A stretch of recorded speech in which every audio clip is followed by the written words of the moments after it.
Welcome to Zipadee Doo Dah Disney, the podcast where I give you my favorite tips and recommendations to help you make the most of your Disney World vacation. So sit tight, thanks for listening, and let's go on that ride.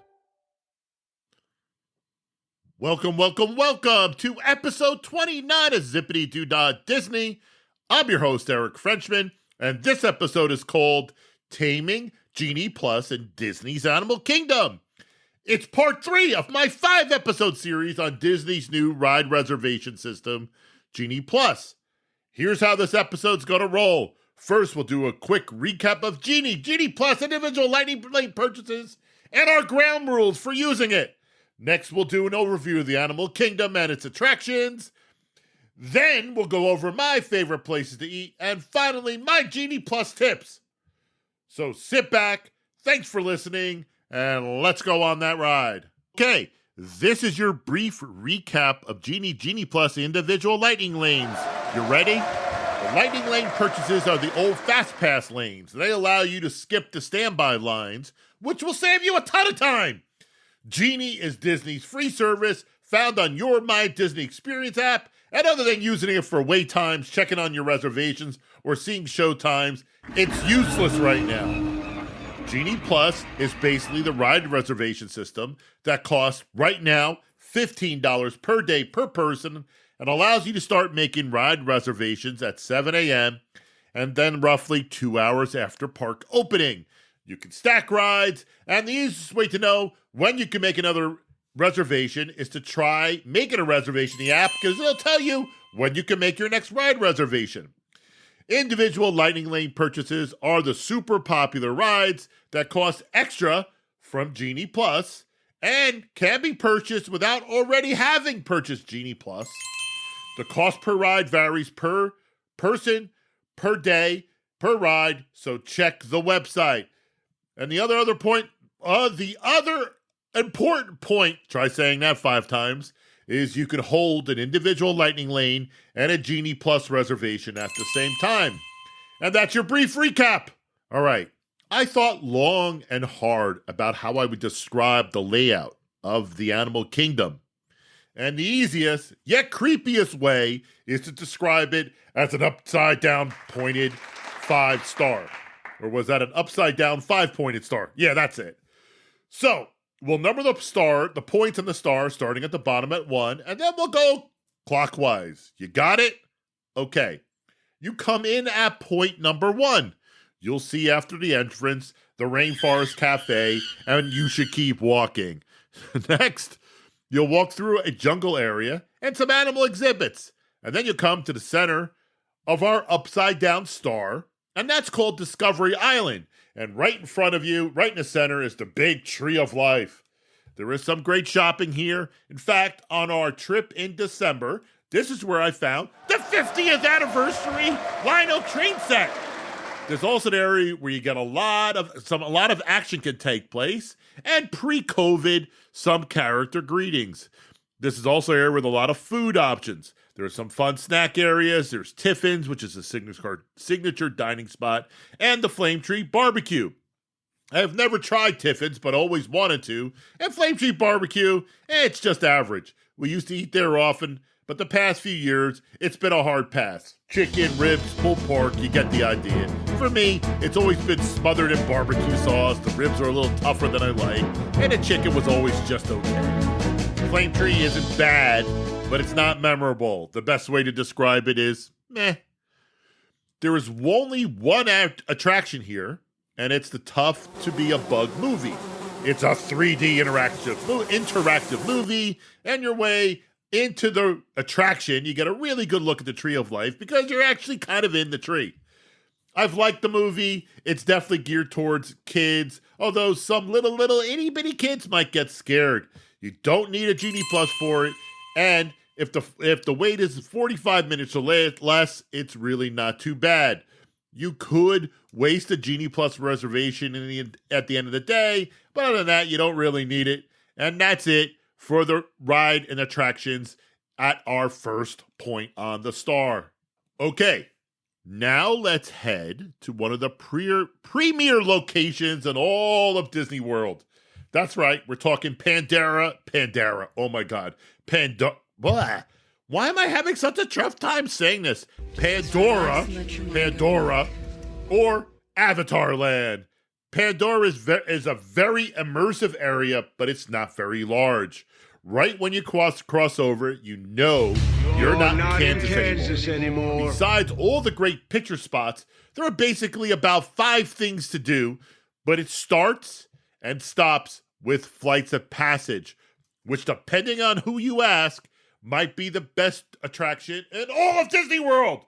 For me, it's behind the 2 Star Wars rides, but that shouldn't be a surprise because, well, that's me. Anyway, I won't ruin it for you, but you ride a Banshee, and the closest, most similar ride to it is Soaring, but it blows Soaring away. Kind of like the Imagineers went, you think Soaring is great? Wait till you see Flights of Passage.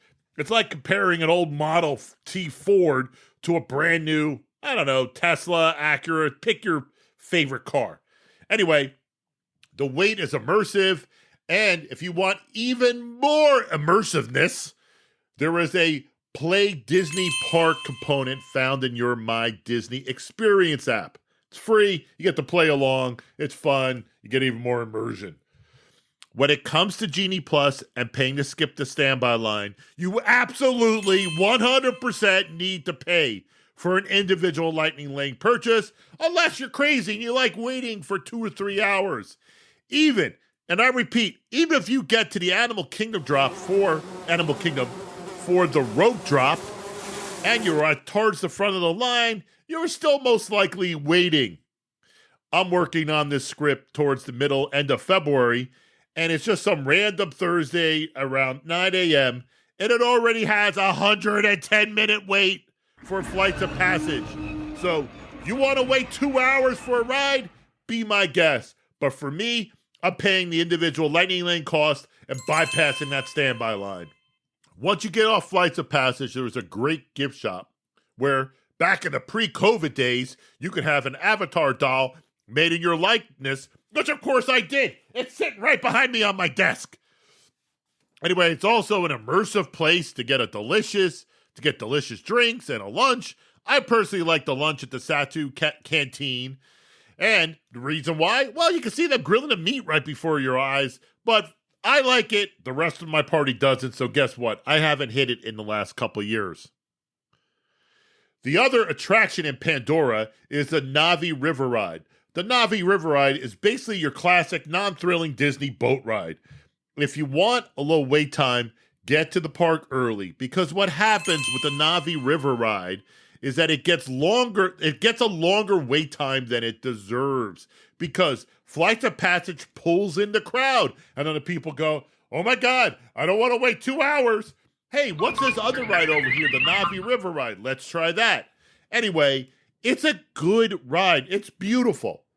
It's a good use of Genie Plus, but I wouldn't prioritize it as a Genie Plus reservation, but definitely try and get a Genie Plus for it, because the standby wait times do build up, and to me, those standby wait times are not worth the ride. All right, swinging back up to point number 3 on our star is Africa. There are tons of things to do in Africa. There's shopping, there's dining, there's drinking, there's shows, there's attractions. You can spend a few hours here. As far as food goes, you have a snack area at the Hammurabi Fruit Market, and the Hammurabi Market, we've eaten a number of times at quick service. There's also the Tusker House, which is a character sit-down option. There's also a great bar. There's great shopping. There's Gorilla Trails, which is a short walking tour with African animals. You could also take a short train ride to Rafiki Watch. Rafiki is geared more towards kids, but adults can have some fun too. Basically, here's why it's for kids. There's a petting zoo. There's also some exhibits on caring for animals and more. You take a train to Rafiki Watch, and then you got to take a train back, which dumps you back off in Hammurabi Village. Hammurabi, I keep saying that wrong. Hey, back over in Hammurabi Village, you will find a Broadway show called The Festival of the Lion King, which, you guessed it, celebrates the Lion King with song and dance. You do not need a Genie Plus for the show. You could waste one if you want, but you definitely don't need one. The crown jewel attraction in all of Africa is the Kilimanjaro Safari, which is basically a bus ride through Animal Kingdom's nature preserve. Lions, giraffes, elephants, and more. It's a great ride with plenty to see, and the ride always changes. There are also some really cool tours that you could get for extra fees. One's called Caring for Giants, where you could get really close to elephants, and there's also an up close with rhinos, and a wild African safari tour. And I think there's even more. Consult the Disney website for this information for booking any of these tours. Again, there are extra fees, and it's actually a price per person. We've done the Wild African tour. We had a blast. So, but again, keep that in mind. It's extra fees. You do need a Genie Plus for the safari. You could get on the standby line if you prioritize it early in the morning and the wait is under an hour. One thing to remember is that if you go standby, make sure you hit the restrooms because Safari is a 22-minute attraction and there are no bathroom breaks on that ride. So guess what? If you spend an hour on the standby line or even 45 minutes and then you got like a 25-minute ride, you're looking at well over an hour, maybe an hour and a half before you can hit the bathroom. Don't do it. It's uncomfortable. The bus ride is bumpy. Don't chance it. Hit the restroom before you get on that standby line. You'll thank me later. The next point on our upside down, scary looking star in the animal kingdom is Asia. Asia is another premier land. On the way there are a few spots you want to look out for. First, there is this chicken dumpling snack shack, which is a must stop for us. And I repeat, do not make the mistake of just getting one order and sharing it. They're delicious. Get your own chicken dumpling snack. There is also a great show starring birds called Feathered Friends in Flight, which, if you need to sit down or kill some time, it's an enjoyable show, but you don't need a Genie Plus reservation for it. There was also a really good sit-down restaurant called the Yak and Yeti, which is an Asian fusion restaurant. We do prioritize it as a place to eat. It's way better than Flame Tree Barbecue, and if you do go, get the tuna nachos, send me a thank you, even send me a gift because you're going to love the tuna nachos at the Yak and Yeti. In Asia, you're going to find a ton of things to do. There's another walking tour there where you'll see tigers and more. By the way, do you know who would win in a fight between tigers and lions? It's not the king of the jungle. Believe it or not, it's a tiger. Google it. Anyway, there are two rides here, Kali River Rapids and Exhibition Everest. Kali River is a fun but short raft ride. You could get on it with little wait in the morning. You know why you could get on it with little wait in the morning? Because it's colder in the morning and you're going to get wet. So if you do go on the Kali River Rapids ride, make sure you bring a poncho because you're guaranteed to get soaked. Don't risk it. The other ride in Asia is a family favorite and arguably one of the best rides in all of Disney World, Exhibition Everest. It's a great roller coaster. It's themed great. It's fast. It goes backwards. It has a great or awesome drop. If the ride has less than a 45-minute standby, always take the standby line, even if you have a lightning lane reservation for it, because you're going to want to go on it more than once. It's that awesome. The reason why you're good with the standby line is because it's a fast-loading ride, and the standby line is super easy. If you want to make a lightning lane reservation, go ahead. But if you get to the park early-ish, you can get on it with little to no wait. Do not, and I repeat, do not miss Exhibition Everest. In fact, I have been known to wait on that standby line and get a Genie Plus later in the day. I've also been known to get on the standby line a few times in a row. Finally, before we leave Asia, there is an amphitheater around a lake where there's a quick 15-minute kite show that we enjoy. It's good for kids. It's good for adults. Get some snacks. Get some drinks. Sit in the amphitheater. Enjoy a nice little quick 15-minute kite show.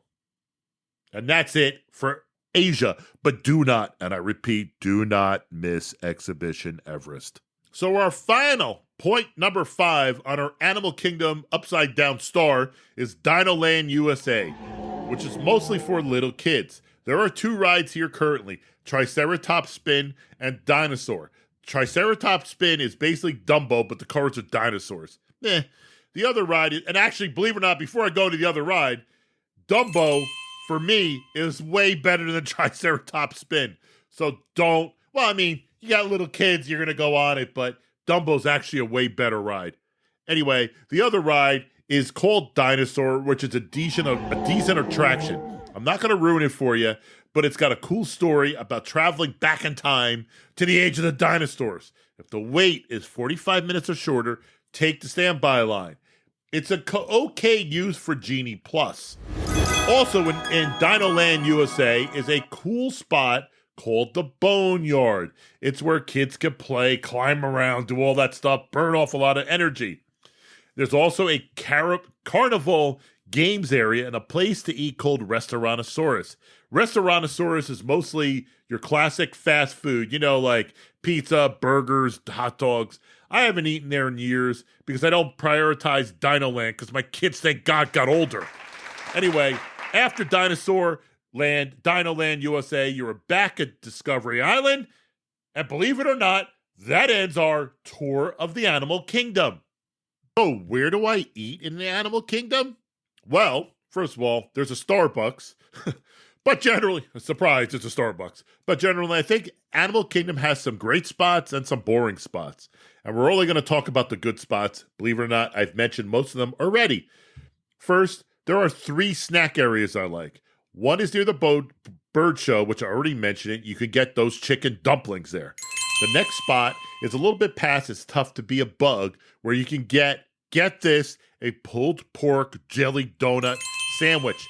That's right, a pulled pork jelly donut sandwich.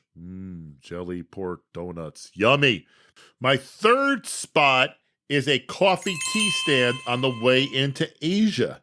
You could get alcohol mixed into some good coffee drinks. And the best part is, if you have any Disney discounts like Annual Pass or DVC, you can get a discount on alcohol. Woo! All right. Speaking of Asia, I've already mentioned it. There is a great sit-down restaurant we always try and prioritize, which is called the Yak and Yeti. It's a Landry restaurant, whatever that means, but you could get in with little to no wait if you're a Landry card subscriber. I never did it. Anyway, Landry card, get in, no wait, little to no wait. It's an Asian fusion restaurant. That's great. But again, if you don't get the tuna nachos, you are a fool. Over in Africa, there's a quick service place called Hammurabi Market. It's decent. But my favorite place is Satuli Canteen in Pandora. However, nobody else lets me eat there. It's Pandora-themed food. I don't think it's too weird, but everybody else does. It's got grilled beef, grilled chicken, and shrimp bowls. I always thought it was delicious, but I don't know. Nobody else want to go with me, so we don't go there that often. Also, in Africa, there is a great place to get drinks called the Dawa Bar. And my final recommendation at the Animal Kingdom is Tiffin's, which is a signature restaurant on the way to Pandora. Now that's it for my food recommendations over in the Animal Kingdom. So what's my strategy for touring the Animal Kingdom? It depends. Are you traveling with little kids? If yes, you should probably do the Animal Kingdom in 2 days. Why? Well, you have Dinoland USA and Rafiki Watch, and it's Tough to Be a Bug. If you were to try and do Animal Kingdom one day, it will be a very, very, very long day. When my kids were little, they could spend an hour or more in the Boneyard, and that's a lot of time that you could be using touring. So, in order to take care of 2 different types of listeners, I'm going to present a one-day touring strategy, mostly for families with older kids or no kids, and then I'm going to offer some modifications for families with little kids. You ready? Here goes. At around 7 a.m., purchase an individual lightning lane for flights of passage. If you don't get it at 7 a.m., check out the app at 7:15, even 7:30. I did this on my last trip. I had no problem getting a ride reservation at 7:30, but I would start looking at 7:15. So if you don't get it at 7, do not, I repeat, do not panic.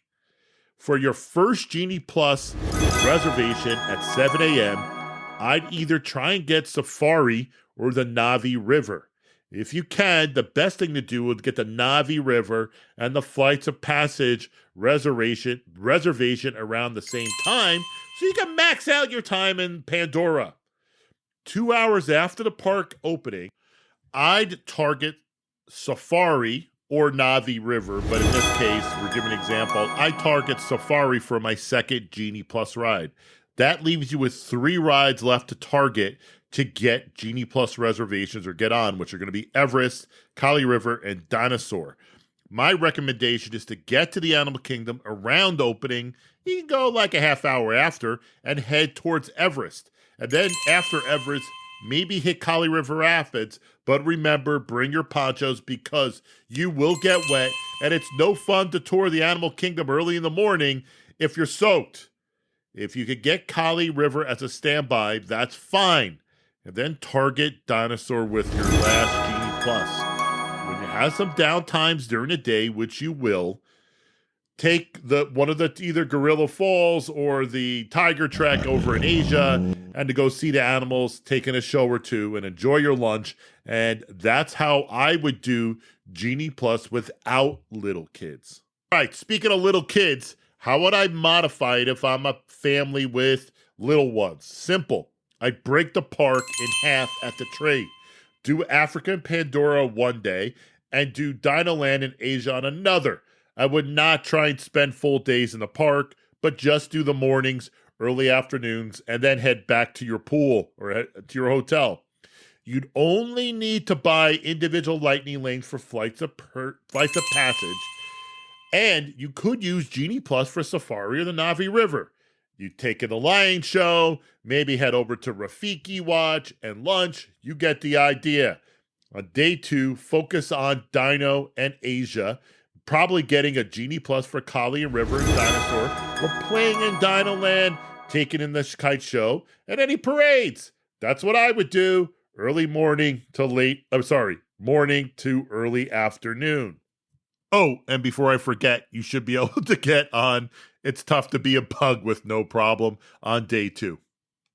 And that's a wrap on episode 20 for episode 29 of Zipadee Doo Dah Disney.